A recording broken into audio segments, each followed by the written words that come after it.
Okay, so meron akong dalawang trivia. Isa doon truth, isa doon lie. Okay. And kung sino ang makahula ng kung ano yung totoo doon, siya yung mananalo. Oh, sige. Yung Pero, totoo lang, yung hula.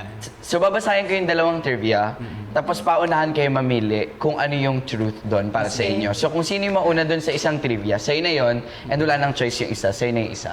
Okay. Huwag mo gamitin yung third eye mo Huwag ka Okay, masaya. so, trivia number 1. Okay. I injured my tailbone in season 1 during dance-off. Yan Okay? yung truth. Wala pa! Wala pa!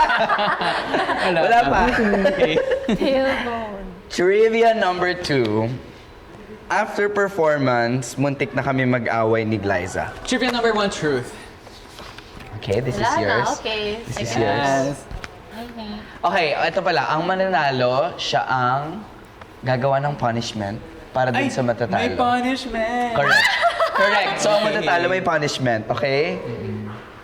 Gusto niyo ba malaman kung alin yung totoo? Possible din naman na ito yung true though. Actually, baka kasi hindi naman tailbone. Oo. Baka puwet lang. Kaya nag-hesitate ako sa tailbone. Sabi ko, Okay, anyway. Okay. At ang nanalo ay si... Ja! Oh, di ba? Oh my gosh. Yeah, na-injure ko yung tailbone ko during dance-off. Kalaban namin sila Faith nun. Hindi ko alam kung ano bang pumasok sa isip ko nung tumalon ako from judge's table hanggang dun sa dance floor. So, unang nag-land yung tailbone ko. Tapos di ako makalakad for the next few episodes. Yeah. Oh my gosh. Ang sakit nun. Pero hindi kami nag-away ni Ate Yeah, Glyza. Never parang kami nag-away dahil mahal na mahal ko yan.